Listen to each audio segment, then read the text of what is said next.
that we will destroy, unfortunately, a lot of employment.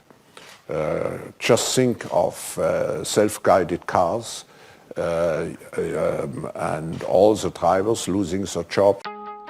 Welcome to the Automotive Blockchain channel, everybody. Go ahead and get into the Automotive Blockchain channel bus. We are going to be starting today talking about what is Web3. There are a number of people out there that are always wondering what this new web economy is going to be looking like. What is this Web3? What is Web2? So today we are going to go ahead and define it, and we're also going to be kind of going into a quick article discussing exactly what that means for the automotive industry. What does Web3 mean for the automotive industry? So we bring up an article that Ethereum just updated here on the 29th of September. And it was an introduction to Web3. The original article was actually written sometime in 2019. However, they made some updates to that, so I wanted to go ahead and just discuss the three different parts of the web. Some of you may remember back long ago where the web was like web crawler, and all you could do was just search for particular terms, things that were of interest, etc. And that usually started, that actually started sometime around 1990. It ended up going into about 2004 when companies decided that they were able to do something, and that was monetize it. Monetize the internet so that they would be able to take data that you use, that you search, and be able to monetize that for their own benefit.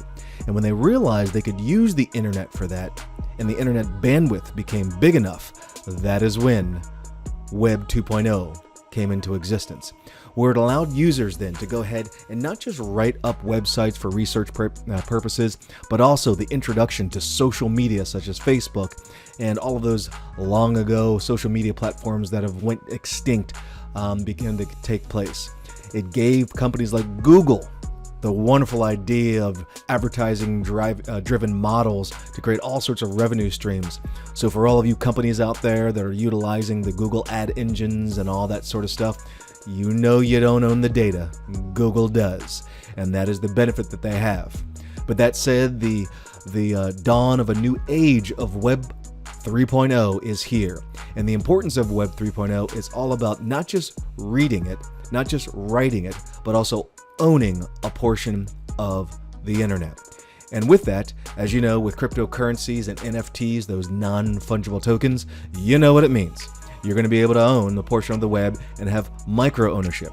And if you're listening to anything that is happening out there in the World Wide Web, you know the World Economic Forum, Charles Schwab, and all of the oligarchs out there are saying you will own nothing and be happy about it.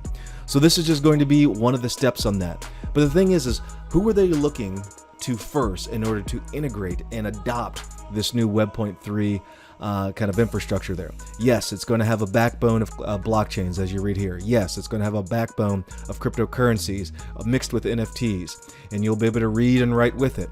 But the thing is that who's going to be able to take over that particular economy? It certainly is not going to be the baby boomers, because they barely know how to work their iPhones. It's going to be the young generation.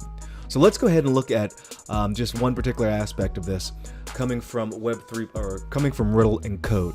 And for those of you that don't know who Riddle and Code is, they're one of the key influencers in onboarding various industries, such as the automotive industry, into the machines of Web 3.0, that Internet of Things, basically building applications so that companies can start onboarding Web 3.0 ideology.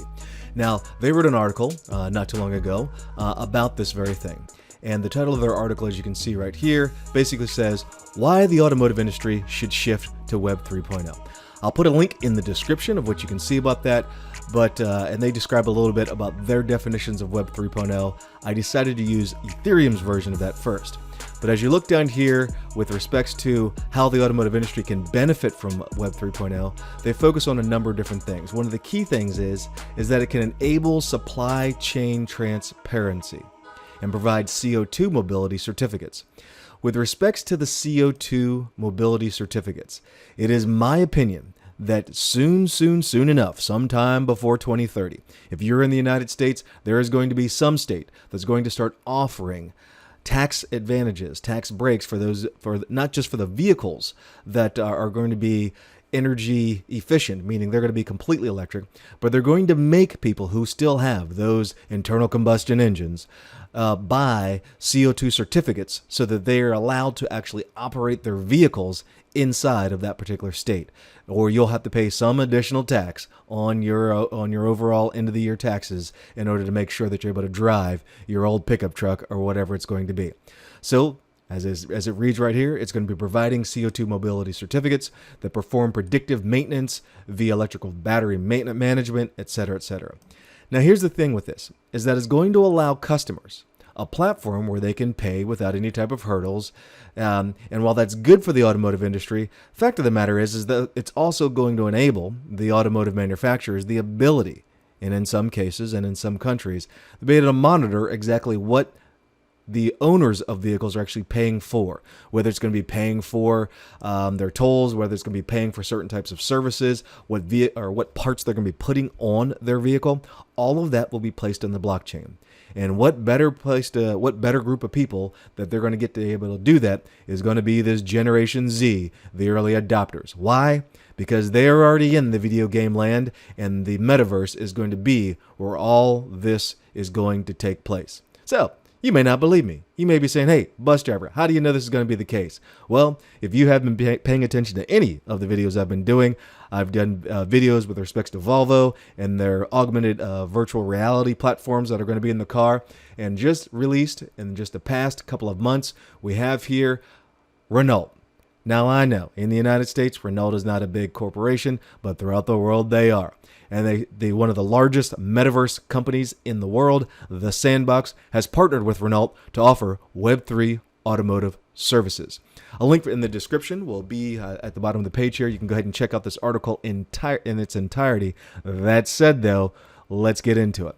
The Sandbox metaverse and car manufacturer Renault Korea Motors have entered into a partnership agreement to create a virtual automotive experience for metaverse users.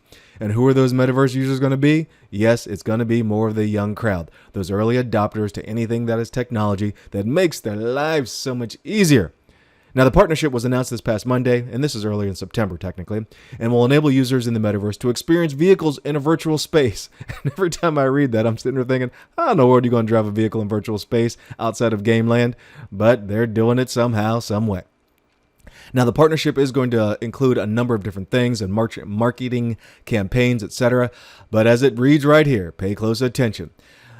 The Sandbox also stated that both parties now intend to build a long-term relationship to draw in potential users, especially young individuals who are familiar with the digital world.